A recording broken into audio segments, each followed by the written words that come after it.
নির্বিশেষে সবাই মিলে ইনশাআল্লাহ তার পথে আসি, কি বলেন? আল্লাহ হাফেজ। এমনি এমনি সবকিছু হয় না। সংগ্রামী সাথী বন্ধুরা, আমি মঞ্চে আসার জন্য অনুরোধ করছি যুবনেতা মেহেদী হাসানকে। আমি মঞ্চে আসার জন্য অনুরোধ করছি আরিফকে। আমি মঞ্চে আসার জন্য আবার অনুরোধ করছি আসাদুল্লাহ গালিব রাবুকে। আসসালামু আলাইকুম। আজকের এই জনসভার মঞ্চে উপবিষ্ট সভাপতি এবং অন্যান্য অতিথিবৃন্দ, আমাদের সামনে উপবিষ্ট সকল শ্রেণী পেশার মানুষ যারা আজকে এই মহতী উদ্যোগের তাকে সাড়া দিয়ে এখানে এই বৈরী পরিবেশে বৃষ্টি হচ্ছে অনেক, তারপরও আপনারা এখানে এসেছেন। এতে করে একটা জিনিসই প্রমাণ হয় যে উদ্দেশ্যে আমরা আজকে এই জনসভার আহ্বান করেছি, সেই উদ্দেশ্যের সাথে আমরা জামালগঞ্জবাসী তথা জামালগঞ্জের আশেপাশে সকল গ্রামগঞ্জ যারা আছে, যেখান থেকে মানুষ এসেছেন, তারা সকলেই এই উদ্যোগের সাথে একমত। কি একমত আপনারা? জামালগঞ্জ কত ঐতিহ্যবাহী একটা নাম, কত ঐতিহ্যবাহী একটা গঞ্জ, কত ঐতিহ্যবাহী একটা ব্যবসায়িক এলাকা। আজকে আমরা যে উদ্দেশ্যে এখানে এই আয়োজন, এই জনসভা করছি, সেটা হলো জামালগঞ্জ স্টেশনকে পূর্ণাঙ্গভাবে চালু করা। আমরা যখন অনেক বক্তব্য শুনলাম অনেক দাবির কথা, কিন্তু আমরা বলবো এটা আমাদের দাবি না। জামালগঞ্জ স্টেশন পূর্ণাঙ্গভাবে আসবে, ফিরে আসবে, এটা আমাদের অধিকার। যে অধিকার আমাদের কাছ থেকে ছিনিয়ে নেওয়া হয়েছিল বিভিন্ন ষড়যন্ত্রের মাধ্যমে, বিভিন্ন মানুষের কূটকৌশলের মাধ্যমে। আমরা চাই আমাদের অধিকার ফিরিয়ে দিন, যত দ্রুত সম্ভব ফিরিয়ে দিবেন, তত জামালগঞ্জবাসীর জন্য মঙ্গল হবে, জামালগঞ্জের আশেপাশের মানুষের জন্য মঙ্গল হবে। আমরা এখানে জনসভা করতেই দেখলাম দুইটি ট্রেন চলে গেল। খেয়াল করছেন না? দুইটা ট্রেন চলে গেল। আমার একটা গানের কথা মনে করলো, চেয়ে চেয়ে দেখলাম তুমি চলে গেলে। আগে এই ঘটনাটা ঘটেনি। এই জামালগঞ্জে অনেক ট্রেন দাঁড়াতো এবং যোগাযোগের মাধ্যম হিসেবে রেলকে, এই ট্রেনকে আমরা ব্যবহার করতাম, ব্যবসায়িকভাবে লাভবান হইতাম এবং আমরা আমাদের নিজস্ব চলাফেরার মাধ্যমে আমরা লাভবান হইতাম বা আমরা অনেক সুযোগ সুবিধা পেতাম। তো কি সুযোগ সুবিধা আছে না আছে, কারা কারা সুবিধা ভোগ করে, জামালগঞ্জ পূর্ণাঙ্গ স্টেশন হলে কোন কোন জায়গাতে উন্নত হবে, এটা সকলেরই আমাদের জানা। এখানে হয়তো আমাদের পরবর্তী বক্তারা বলবেন, আপনারা জয়পুরহাট জেলার মধ্যে একটা অন্যতম গুরুত্বপূর্ণ জায়গা, কি রাজনৈতিক ভাবে, কি ব্যবসায়িক ভাবে, কি সামাজিক ভাবে, কি কালচারালি, সমস্ত দিক থেকে জামালগঞ্জ একটা গুরুত্বপূর্ণ জায়গা। আপনাদেরকে একটা উদাহরণ দেয় জামালগঞ্জ কতটা গুরুত্বপূর্ণ জায়গা। জয়পুরহাটের মহিলা কলেজ অথবা পুরাতন বাটার মোড়, যেটা ওখান থেকে যে রাস্তাটা আকিলপুর গেছে সোজা, বড় রাস্তা গেছে না? এই বড় রাস্তাটার নাম কি বলেন তো? জামালগঞ্জ রোড। দেখবেন ওই দোকানের আশেপাশে যে সকল দোকান আছে সেখানে সাইনবোর্ডে লেখা আছে জামালগঞ্জ রোড। আচ্ছা, জামালগঞ্জ তো রোড সোজা আকিলপুর যায়, জামালগঞ্জ আকিলপুরে না। জামালগঞ্জ তো 4 মাথা থেকে বাম দিকে আমরা চলে আসি, ডান দিকে আমরা চলে আসলাম। তাহলে রোডটা জামালগঞ্জ রোড এই নামকরণ কেন হলো? এই নামকরণ হলো গুরুত্বের কারণে। জামালগঞ্জ একটা ব্যবসায়িক জায়গা, মানুষের মনের মধ্যে জামালগঞ্জ আছে। এই জামালগঞ্জকে আমরা ব্যবসায়িক ভাবে এবং রাজনৈতিক ভাবে সকল ক্ষেত্রে এত গুরুত্বের সাথে এবং এত গ্রহণযোগ্য ভাবে উপস্থাপিত করতে পারছি যে জামালগঞ্জের যে রাস্তাটা জয়পুর থেকে আকিলপুর গেছে, সেই রাস্তাটার নাম হয়ে গেছে জামালগঞ্জ। কর্মপরিকল্পনা অনেক থাকবে। আজকে এই জামালগঞ্জ এই জনসভার স্টেশনের পূর্ণাঙ্গ স্টেশনের দাবিতে বৃহৎ পরিকল্পনা থাকবে আমাদের। সেই পরিকল্পনা থেকে পরবর্তীতে আমাদের বিজ্ঞজনেরা বলবেন।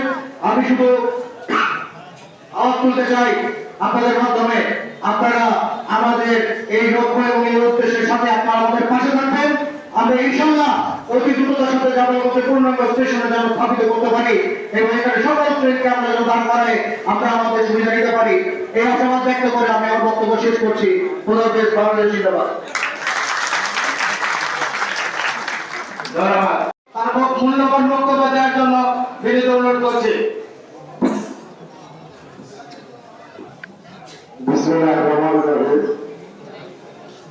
আমার প্রান্তীয় জামাতবাসী, আসসালামু আলাইকুম, আদাব।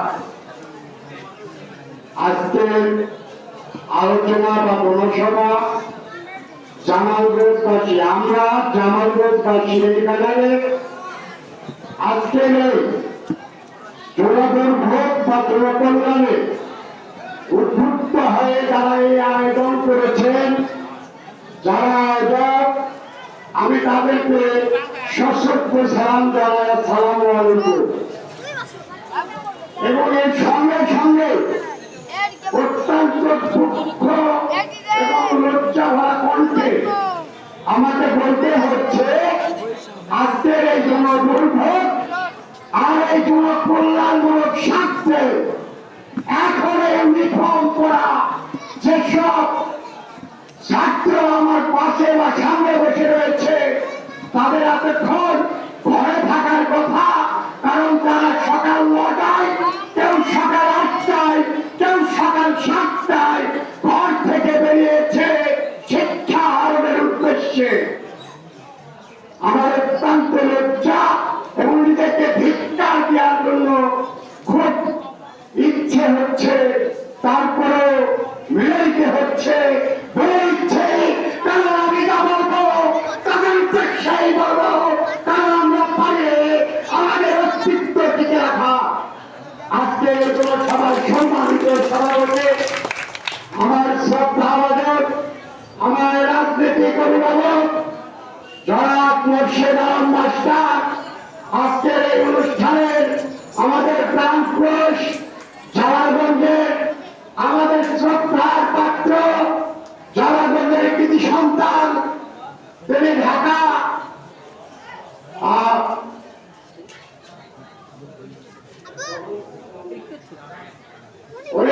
জাহাঙ্গীরনগর থেকে ওনার শিক্ষা জীবন শেষ করে এবং সে জাহাঙ্গীরনগরে তার রাজনীতি অধ্যায়, সেই অধ্যায়ে এখন আমাদের কেন্দ্রীয় শাসে সভাপতি পদে উনি আছেন এবং উনি আমাদের যে মানবাধিকার সালাম জানাই। আজকে যে তরুণরা এই উদ্যোগ নিয়েছে, আমি দাবি করবো না, আমার পাওনা আমার থেকে কেড়ে নেওয়া হয়েছে। আমি এটাকে দাবি করতে চাই না, যে পাওনা দায়িত্ব এখন তোমাদের দিতে হবে। আর যারা তরুণ, তরুণ মানে উচিত, তরুণ মানে যন্ত্র, তরুণ মানে চিত্ত, তাই তরুণদের প্রতি আমার আহ্বান, আপনাদের যে সংগ্রাম, এই সংগ্রামে আমি আপনাদের সঙ্গে সামনের কাপড়ে থাকবো ইনশাআল্লাহ। আল্লাহ কারণ আজকের যে জনসভা, এই জনসভা আমরা জামালগঞ্জ পাচ্ছি। আমার বাড়ি জামালপুর, আমার জেলা সদর, জেলা আমরা একই এলাকার মানুষ, একই জেলা, কিন্তু আমার পাওনাও পেয়ে নিয়েছে এই ফাঁসে যারা 5ই আগস্টে জীবনাহত হয়ে যাদের দলের নেতা কর্মীকে পর্যন্ত ফেলে মানুষ রাষ্ট্র কোথায় যাবে চিন্তা মাথায় না রেখে যারা নিজের জীবনকে বাঁচানোর জন্য রংটাইতে লেখা নাম না। জামালগঞ্জের ইতিহাস পড়তে গেলে অনেক সমৃদ্ধ, অনেক আভিজাত্য, আপনারা সবাই জানেন কম বেশি। শুধু একটি কথাই বলবো, পাপিয়ান আমার পাওনা করার গল্লায় আমাকে বুঝে দিতে এই দিন এসেছে। আপনার দায়িত্বরত হন বর্তমান সরকারে যারা আছে, বর্তমান যারা দায়িত্বপ্রাপ্ত, বর্তমান রেল মন্ত্রণালয় জনগণ সাপ যে জায়গায় ছিল, যে সম্মানের ছিল, যেভাবে ছিল, ওই জায়গাতেই থাকবে। কথা দিচ্ছি আপনাদের, যারা আমি তারা আমাদের দায়িত্ব নিতে চায়, শুধু বাচ্চা ভরে পারবো, বাঁচতে পারবো, পক্ষ হলে জামাইবো বাঁচতে পারবো। এগিয়ে আসুন আপনার জন্য, এগিয়ে আসুন জনগণের জন্য। আগামীতে আয়োজন করে যেসব পদক্ষেপ দিলে আপনাদের পাওনা বুঝে দেওয়ার জন্য আপনারা সবাই ঐক্যবদ্ধ ভাবে দলে দলে তাদেরকে সহযোগিতা করবেন। আমার রাজনৈতিক পরিচয় রয়েছে, তারপরে এখানে দাঁড়িয়েছে ওই যে কারণ আমরা জামালগঞ্জ বসে এই সালে যখন আজকে যারা বসা এদের মতো বই তখন ব্যাগ ছিল আমাদের ব্যবহার করবো, বই এখানে নিতাম, আসতাম এই প্ল্যাটফর্মে বুক ধরে দিত, আনন্দবিত হইতাম। আর সেই প্ল্যাটফর্মে এখন আছি মুখে দাঁড়িয়ে, চুল পাকে গেছে, পাঞ্জাবি করি সাদা, কিন্তু হাহাকার। এখানে বসবাস করে চলাফেরা করে যারা, তারা জামালগঞ্জের সমাজের জন্য আতঙ্ক। তাই বলবো, নিজের পাওনা বুঝে নিতে নয় থেকে জামালগঞ্জের পাওনা বুঝে নিতে আমরা যদি রেল মন্ত্রণালয় মাছ করতে হয়, আজ কিন্তু দায়িত্ব দেবে।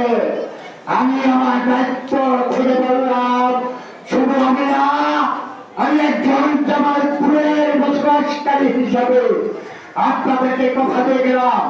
আমার বড় ভাইয়ের কথা দিয়েছে সামনামুদায় বিশ্ব, উনি একজন সমাজ করবে।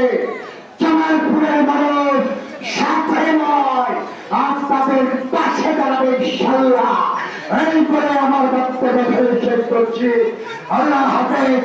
বাংলাদেশ জিন্দাবাদ।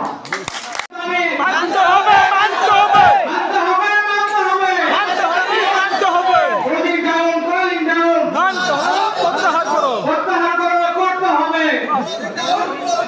সংগ্রামী সাথী বন্ধুরা, এ পর্যায়ে আপনাদের সামনে বক্তব্য রাখছেন এসএম আশরাফ সওদাগর।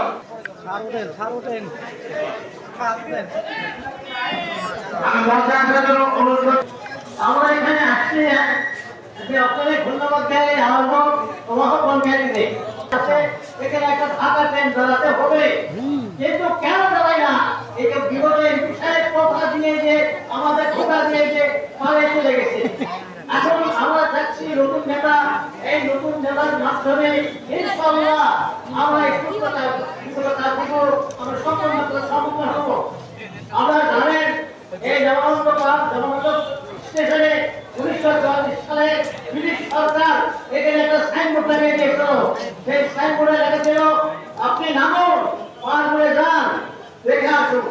এই পর্যটন কেন্দ্র রাখছি। এইভাবে ব্রিটিশ সরকার থেকে চালু ছিল এখানে। ব্রিটিশ চলে গেল, পাকিস্তান গেল, বাংলাদেশ চলে গেল, আবার নতুন সরকার আসলো, কিন্তু আমাদের এখানে কোনো ট্রেন থামলো না। পর্যটকেরা কেউ আসতে পারে না।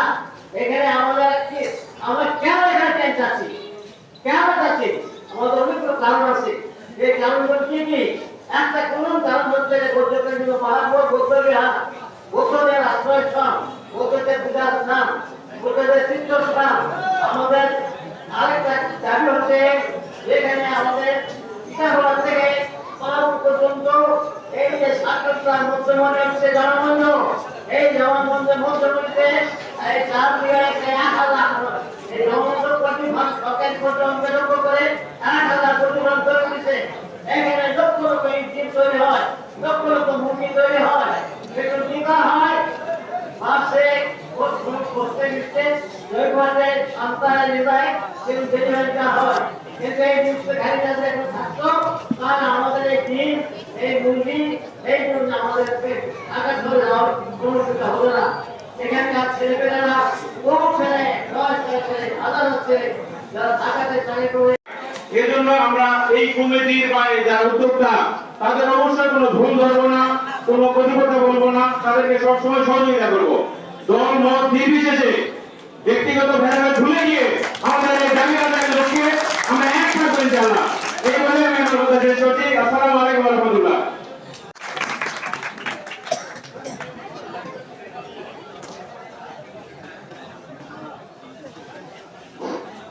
বিসমিল্লাহির রহমানির রহিম। জামালগঞ্জবাসী কর্তৃক আয়োজিত আজকের এই জামালগঞ্জ রেলওয়ে স্টেশনের প্রতিদান প্রত্যাহার করে জামালগঞ্জ স্টেশন পুরোদমে চালু করার দাবিতে আজকের এই জনসভায় উপস্থিত দলমত নির্বিশেষে বিভিন্ন শ্রেণী পেশার নারী ও পুরুষ ভাই বোনেরা সবাইকে আসসালামু আলাইকুম। অন্যান্য ধর্মাবলম্বীরা আমার আদাব গ্রহণ করবেন। আমরা যখন থেকে এই জামালগঞ্জ রেলওয়ে স্টেশন চালু করার জন্য পুনরায় চালু করার জন্য এটি একটি চালু করা রেলওয়ে স্টেশনই এই রেলওয়ে স্টেশনটি পুনরায় চালু করার জন্য আমরা বিগত অনেক বছর ধরেই নানানভাবে কাজ করে যাচ্ছি। আমরা সামাজিক যোগাযোগ মাধ্যমে জনমত তৈরি করার চেষ্টা করেছি। আমরা বিভিন্ন পত্র-পত্রিকা, টেলিভিশন চ্যানেল, সংবাদ মাধ্যম তাদেরকে দিয়ে জামালগঞ্জ রেলওয়ে স্টেশন কেন চালু করা জরুরি সেই মর্মে সেই বিষয়ের উপরে বিভিন্ন প্রতিবেদন প্রচারিত হয়েছে। সেগুলিও আমরা সামাজিক যোগাযোগ মাধ্যমে বা বিভিন্ন ভাবে নানান জনের ফেসবুক প্রোফাইল থেকে সেগুলি প্রচারও করেছেন। প্রিয় জামালগঞ্জবাসী, কিন্তু এই নানান প্রক্রিয়ায় এই কাজগুলি আমরা অব্যাহত রাখলেও আজ পর্যন্ত কোনো ফল বয়ে আসে নাই। ইতিপূর্বে আমরা স্মারকলিপি তৈরি করেছি, আমরা জনমত তৈরির জন্য সিগনেচার ক্যাম্পেইন করেছি, সাক্ষরতা গ্রহণ করে জনমত তৈরির মাধ্যমে এই দাবিটাকে সুনির্দিষ্ট জায়গায় যেখানে পেশ করলে দাবিটা সরকারের নেট নজরে আসবে এবং দাবিটা পাস হবে সেই কাজটা আমরা নিরবভাবে করে গেছি। কিন্তু আমাদের এই কাজটা কোনো ফল করে নিয়ে আসতে পারে না আজ পর্যন্ত। কেন পারে নাই আপনারা তার ব্যাখ্যা নিশ্চয়ই জানেন। যখন একটি জনবিচ্ছিন্ন সরকার, যখন একটি ভোটের অধিকারবিহীন সরকার, যখন একটা জনপ্রতিনিধিত্বহীন সরকার রাষ্ট্র ক্ষমতায় থাকে তখন জনগণের এইসব দাবি দেওয়া তাদের ভোটের ভোটে হয় না, তাদের প্রয়োজন পড়ে না। তারা মনে করে এগুলি করে কি হবে, আমরা ব্যাংক খাবো, আমরা বাজার খাবো, আমরা স্টেশন খাবো, আমরা যা আছে সব খেয়ে ফেলবো, আমরা তারপরে তো ক্ষমতায় খেতে পারবো। দেখে চলতে চাই ৩২৬-এর এই জুলাই এবং আগস্টে একটা অসম্ভব রকমের গণতন্ত্রের মধ্য দিয়ে বাংলাদেশের থেকে ওই জগতের পাথর পালিয়ে গেছে, হারিয়ে গেছে। সেরকম একটা প্রেক্ষাপটে আমরা গত 1 বছর ধরে অতিবাহিত করছি। আমরা দেখেছি বিগত 1 বছর এই জামালগঞ্জের এই রেলওয়ে স্টেশন চালু হয় নাই। জামালগঞ্জ রেলওয়ে স্টেশন কেন চালু হওয়া জরুরি সেটি বিভিন্ন বক্তা তাদের আলাপ আলোচনায় সুস্পষ্ট করে বলেছেন। ইতিমধ্যেই জামালগঞ্জে একটা ঐতিহাসিক গুরুত্ব আছে, একটা বাণিজ্যিক গুরুত্ব আছে। জামালগঞ্জ হাট অনেক পুরানো হাট। এই হাটে পাহাড়পুর, জগদীশপুর, চাপাডাল, মাতাপুর, কানপুর, মোহাম্মদপুর, গন্ধর্বপুর, জামালপুর এই যে বিভিন্ন অঞ্চলের মানুষ এই হাট কেন্দ্রিক, কেউ ক্রেতা কেউ বিক্রেতা, এরা প্রত্যেকেই আমাদের কাছে জামালগঞ্জবাসী। এই প্রত্যেকটা মানুষই তাদের জীবন জীবিকা, কর্ম, আনন্দ বেদনা সবকিছুর সাথে লাগে। আমরা সব জায়গায় স্মারকলিপি দেব আছি, আপনারা সে ততক্ষণ পর্যন্ত ধৈর্য ধারণ করবেন, তারপরে আমরা আপডেট আপনাদেরকে জানাবো। ধন্যবাদ সকলকে।